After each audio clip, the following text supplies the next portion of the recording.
Fire is one of the oldest forces known to humans, yet it still hides secrets in plain sight.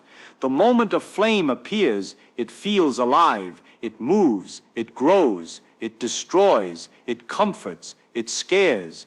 But behind that bright glow is a process far more surprising than most people realize. Fire is not a thing you can hold. It is not a solid, a liquid, or even a gas in the way we usually think. What looks like dancing flames is actually energy on the move. In this video, you will learn what fire truly is at the deepest level, why it creates heat that can burn skin in seconds, and how a simple reaction turns invisible air into something powerful enough to change history. We will break this down step by step using clear ideas and simple language, so nothing feels confusing or heavy. Along the way, you will discover lesser-known facts like why fire needs help to exist, why flames rise instead of falling, and why the hottest part of a fire is often not where people expect it to be. You will also learn why fire cannot survive in space the way it does on Earth, and why stopping fire is really about removing one invisible partner from the process.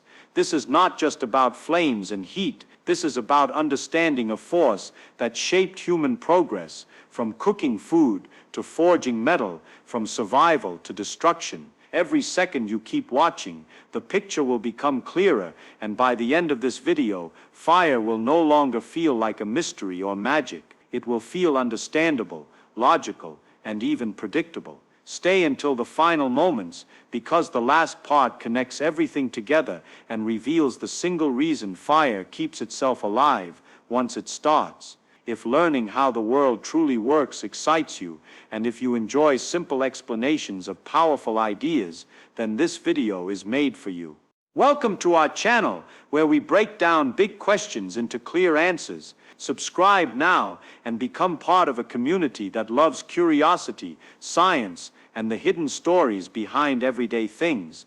Fire is often treated like a thing that exists on its own, but in truth, it is not an object at all. It has no fixed shape, no solid body, and nothing you could ever pick up or store. Fire is an action. It is a process that only exists while change is happening. The moment that change stops, fire disappears completely, leaving nothing behind except heat, light, smoke, and altered matter.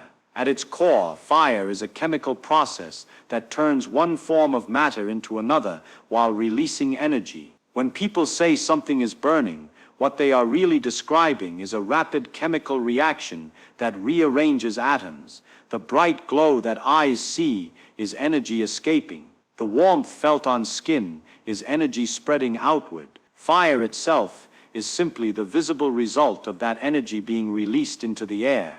This is why fire cannot exist on its own. It always depends on other things to keep going. Without those things, it vanishes instantly. When something burns, the material does not disappear. Instead, it changes form. Solid fuel breaks apart into gases, ash, and invisible particles, while energy is released as heat and light. The flame is not the fuel. The flame is the reaction happening in real time, glowing because the energy is intense enough to excite particles and make them shine. For this process to begin and continue, three basic elements must be present at the same time. This idea is often described as the fire triangle, and it explains almost everything about how fire starts and how it stops.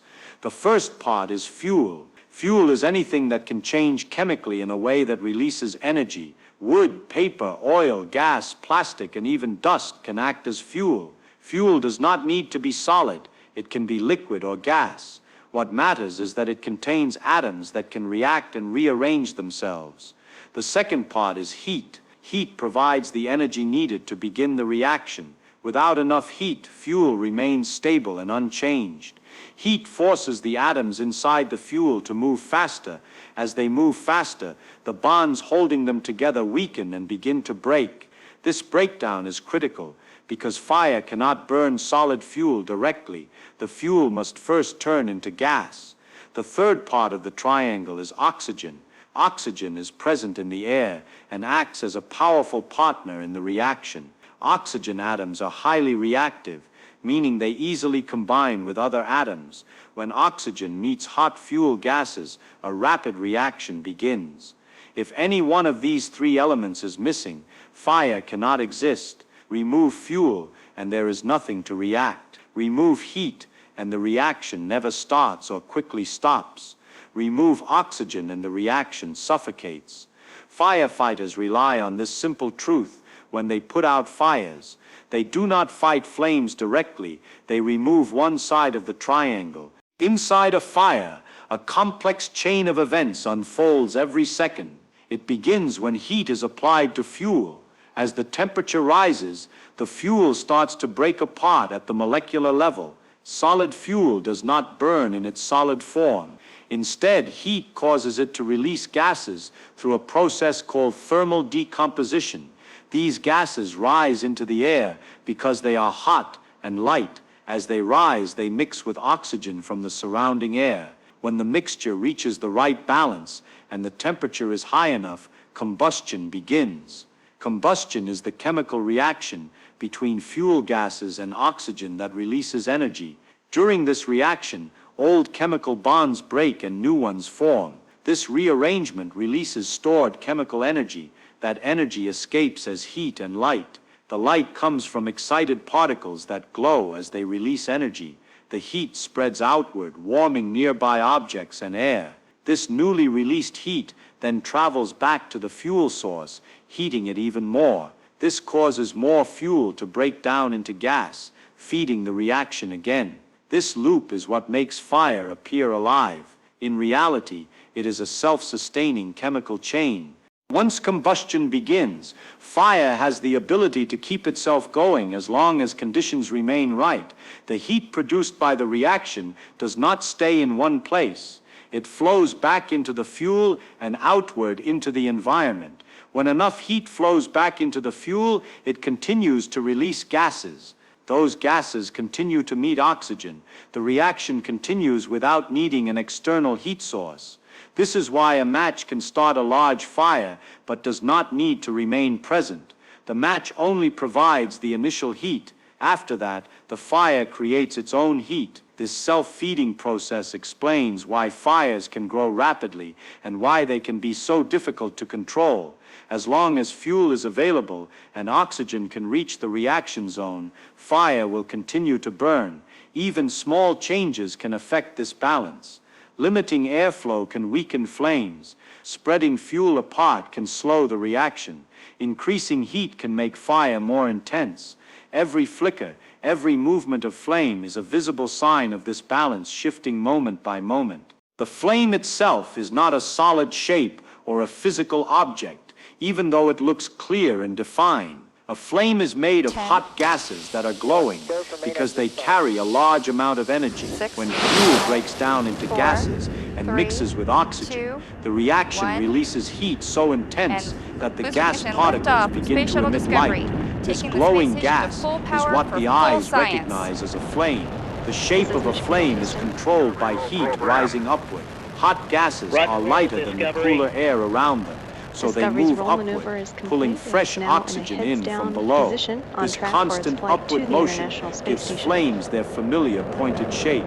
The light inside a flame does not come from fire itself, but from excited particles and molecules that release energy as light. Different colors appear because different particles release energy in different ways. Some parts of a flame glow yellow because tiny hot particles of carbon are heated until they shine. Other parts glow blue when specific gases release energy more cleanly and completely.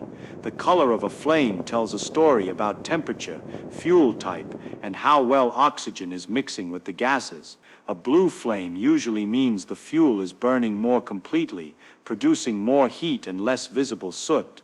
A yellow or orange flame often means incomplete combustion, where tiny glowing particles float inside the flame. This is why a candle flame looks different from a gas stove flame. Both are fire, but the conditions inside them are not the same. A candle flame begins with solid wax, which cannot burn directly. Heat from the flame melts the wax near the wick. The liquid wax travels up the wick and turns into gas when it gets hot enough. That wax gas then reacts with oxygen and creates the flame. Inside a candle flame, different zones exist at the same time. Near the wick, fuel gases are forming. Slightly farther out, the gases burn and release heat.